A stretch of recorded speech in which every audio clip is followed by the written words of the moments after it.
हरे कृष्णा हरे कृष्णा हरे कृष्णा। गुरुदेव भगवान की जय हो। नारायण, पिछले सत्र में हमने ईश्वर की कृपा कैसे हमें प्राप्त हो इसी समय हमने कुछ चर्चा की। तुलसीदास जी महाराज के जन्म के विषय में कुछ चर्चा की। अब तुलसीदास जी महाराज के ही विषय में थोड़ी बातें फिर आगे बढ़ाते हैं कि संत तुलसीदास जी महाराज का जो विवाह महवा घाट नामक जो ग्राम है वहाँ की कन्या रत्नावली से उनका विवाह हुआ और वो इतने मोहिल हो गए। रत्नावली अति सुंदर थी और बहुत ही संभ्रांत परिवार से ताल्लुक़ रखती थी और अति सुंदर थी। वो इतने मोहित हो गए रत्नावली से कि कहना चाहिए अपना शास्त्र अध्ययन सब बातें भूल कर सिर्फ पत्नी प्रेम में संलग्न हो गए। कहते हैं एक समय की बात है कि रत्नावली अपने मैके गई हुई थी और उस समय जो रीति रिवाज होते हैं, नियम कायदे बड़े होते थे। नारायण, मुझे याद है मैं गांव में लगभग 8 साल तक था बचपन में, पैदा होने के बाद।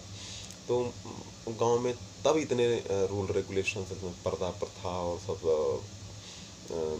ऊंचे घरानों के लोग जो ब्राह्मण क्षत्रिय इतने पर्दाओं में रहती थी स्त्रियां, छोटी छोटी चीज़ों को संस्कार इज्जत के रूप में लिया जाता था। तो सोचिए 1500 ईस्वी, 1500-1600 ईस्वी के बीच में सोचिए कैसा वक्त रहा होगा। संस्कार, समाज, सम्मान चीज़ें बहुत ज़्यादा रही होंगी। तो तुलसीदास जी की पत्नी अपने मैके गई हुई थी। तुलसीदास जी महाराज जिनको कहते हैं कि रामबुला भी कहते थे, क्योंकि जैसे ही जब ये कहते हैं ये बात ही नहीं की है पैदा होने के बाद, तो जब बात नहीं की तो लोग इनको नहीं रोए। नॉर्मली बच्चा रोता है तब सोचते स्वस्थ है, नहीं रोए तो पब्लिक इनको हिलाई डुलाई काफ़ी प्रयास की तो ये राम राम कहें। पहला शब्द इनका राम निकला तो लोग इनको राम बोला कहने लग गए। तो जब ये बड़े हुए, जब अयोध्या इनके गुरु लेकर चले गए, वहाँ इनको दीक्षा दी और उनको जनेऊ उनेऊ जब कहना चाहिए कि जनेऊ जनेऊ करवाए, तो उसके बाद ये आए, शादी की रत्नावली के साथ। वह घटना हम बता रहे थे।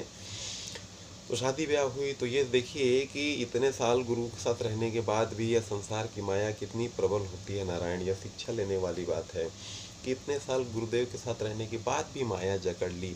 तो यह माया नाना प्रकार से खेल खेलती है जीव के साथ। यह माया ऐसा खेल खेलती है कि जो जो इंसान है वो आत्मा और पदार्थ का अंतर करना भूल जाता है। उसकी विवेक शक्ति खराब हो जाती है। वह सही और गलत के फर्क करना भूल जाता है।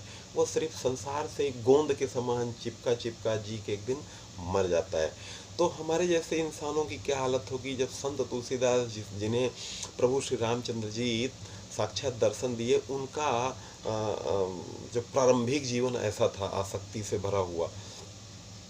तो कहते हैं एक बार उनकी पत्नी जब मायके गई, अब इनको बड़ी याद सताई अपने पत्नी की। आषाढ़ का महीना था, है ना। और पानी पूरे, जब हम छोटे थे तो हमें याद है कि यमुना नदी जब ऊपर आती थी तो गांव तक आ जाती थी बाढ़। तो सोचिए कि कैसा बाढ़ कैसा रहता है। यमुना नदी का जो वहाँ का पाट है, चौड़ाई है, वो लगभग 800-700 मीटर का होगा। तो ध्यान देने वाली बात है कि बाढ़ में उनको तैरना भी नहीं आता था तुलसीदास जी को, और मूसलाधार पानी गिर रहा है, पत्नी की नहीं याद सताई। तो ये इनके अंदर की उत्सुकता और प्रगाढ़ इच्छा पत्नी से मिलने की देखिए कि वो नदी में तैरना नहीं आ रहा है फिर भी कूद गए, कोई सहारे से जाएंगे, चले जाऊंगा, ईश्वर जरूर मदद करेंगे। संसार में भी तो प्राणी मांगता ही है ईश्वर से कि प्रभु मदद करो नाना प्रकार से। ये भी कूद गए सांसारिक इच्छा होने के नाते कि प्रभु मदद करेंगे। और ये वहाँ पर एक शव जो तैर रहा था, उन्हीं को पकड़े पकड़े ये उस तरफ घाट लग गए, वहाँ से गांव गए, चले गए। और देर रात्रि के समय था, न जाने 2 बज रहा होगा, 3 बज रहा होगा। उस समय मेन गेट बंद रहेगा। अब मेन गेट से तुलसीदास जी खटखटाएंगे तो वहाँ जगह सही हो जाएगी। रत्नावली के माता पिता भाई बंधु कहेंगे कि ये कैसा, कहना चाहिए कि इतना औरत से अटैच इंसान है। गांव में ऐसे इंसानों को मेहर कहते हैं। मेहर मतलब जो स्त्री के पीछे पीछे घूमे फिरे, स्त्री चर्चा मजा ले, स्त्री के आगे पीछे ही घूमता रहे, ऐसे पति को मेहर कहा जाता है। तो मतलब जग हंसाई हो जाएगी। जाएगी, भाई के नज़र में नामोशी हो जाएगी, ये वो करके वो मेन गेट से नहीं घुसे, गीले थे पूरी तरह से।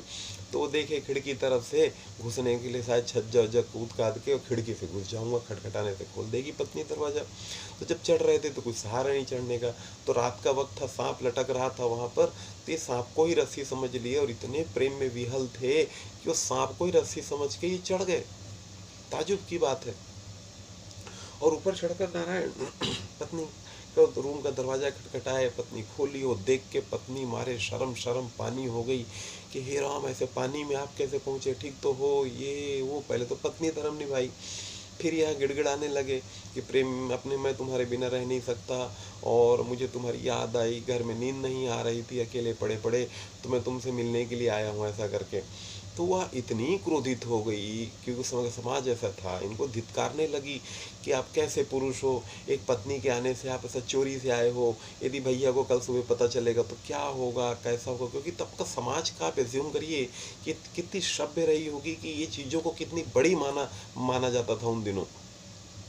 तो यदि कल आप चले जाइए यहाँ से, तो ये बोले नहीं मैं नहीं जा सकता, अपने सब बातें रखिए। लेकिन वो इतनी ज़्यादा धिक्कारने लग गई कि इस हाड़ मांस के शरीर से आप इतना प्रेम करते हो, इस शरीर के अंदर मलमूत्र ही तो भरा है, इन आँखों में कीचड़ ही तो भरा है, ये नाक में गंदगी भरी है, मुंह से बदबू ही तो आती है ना, आर्मपिट पे बदबू ही तो आती है। और ये अंदर अंदर क्या है, मांस मज्जा का शरीर है, कवरिंग, एक चद्दर लपेटा हुआ है शरीर में। यदि इतना ही प्यार आप प्रभु राम को करते तो आपको भगवान दर्शन दे देते। सबको एक चोट की जरूरत होती है, तुलसीदास जी के यही चोट लगी, यही बात उनको ये बात लग गई कि इतना प्यार यदि मैं प्रभु से करूंगा तो मुझे प्रभु दर्शन हो जाएंगे। वहीं से इन्होंने एक तरह से पत्नी को अपनी सब्सिडरी गुरु सा मान लिए। कि पत्नी की इस बात से चोट लगी तो पत्नी भी गुरु हुई। यदि पत्नी ऐसा नहीं कहती तो जीवन में इन्हें शिक्षा कैसे मिलती कि भक्ति करना है ना। ये जीवन में कोई भी रिश्ता हो, पत्नी हो, पुरुष हो, माँ हो, बाप हो, क्योंकि हमें अपने ही कहीं ना कहीं सताने को देखते हैं। भाई बंधु परम मित्र, यही उन्हीं की बातों से, किसी तानों से चोट लगती है, चोट से विरक्ति आती है। जीवन ऐसे ही काम करता है। अभी ट्रेन में चलता हुआ कोई आदमी किसी झगड़ा करे, चोट थोड़ी ना आएगा।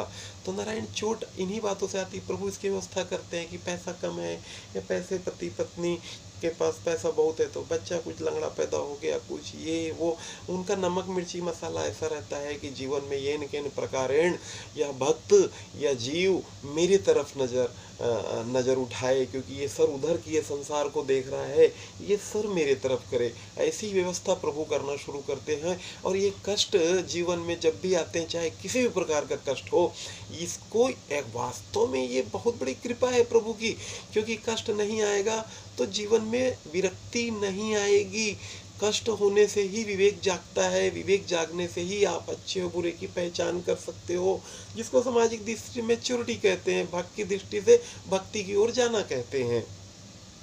बस संत तुलसीदास जी की नजर और उनकी आत्मा की आंखें वहीं खुल गई। उन्होंने पत्नी को बोला, सच कहा देवी तुमने, यदि इतनी ही भक्ति मैं ईश्वर की करता तो मुझे प्रभु श्री रामचंद्र जी के दर्शन हो सकते हैं। और उसी वक्त वहां से वो कूदे, रातों रात कूदे और भाग गए जंगलों की तरफ। और जंगलों की तरफ बस वो एक ही बात कहते जाते थे, राम राम राम राम, बस यही बात कहते जाते थे।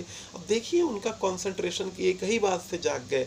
हमारे जैसे जीव तो संसार में रोज नाना प्रकार का कष्ट पाते हैं, बट ईश्वर की कृपा न जाने कब जागे। हम रोज कष्ट पाते हैं और रोज हमारा अहंकार जागता है, हम रोज उस कष्ट से लड़ते हैं, रोज उन कष्टों को के ऊपर हम जीत प्राप्त करते हैं, फिर हमारा अहंकार कई गुना बढ़ जाता है। तो न जाने ईश्वर के द्वारा कब ऐसा कष्ट हो कि सब अहंकार हमारा पिघल जाए और सिर्फ ईश्वर और हमारे बीच कोई न रहे, नजर हमारी संसार से घूम के ईश्वर के चरणों में आ जाए, हम ईश्वर की तरफ निहारना शुरू कर दें। आओ ईश्वर से प्रार्थना करें कि प्रभु अपने चरण कमलों की भक्ति हमारे जीवन में जरूर प्रदान करने की कृपा करें। तो इस प्रकार तुलसीदास जी पत्नी को छोड़कर जंगल भाग गए। वहां पर जाकर राम राम राम राम अपना कह, मतलब अंदर से 24 घंटे राम राम कहना, जंगल में जाते रहना। कहते हैं कि काशी की ओर जा रहे थे, कोई कहते हैं किसी शास्त्र में लिखा प्रयाग की ओर जा रहे थे। तो इस विषय में नारायण और हम फिर थोड़ा सा चर्चा करेंगे अगले सत्र में कि फिर क्या हुआ, कैसे हुआ और तुलसीदास जी के जीवन में परिवर्तन कैसे आया, कैसे वो परम भक्त बन गए, कैसे श्री रामचंद्र जी के दर्शन हुए, इन चीज़ों के विषय में हम फिर से आगे चर्चा जारी रखेंगे। आज के लिए यहीं समाप्त करते हैं। हरे कृष्णा हरे कृष्णा हरे कृष्णा। जय श्री गुरुदेव भगवान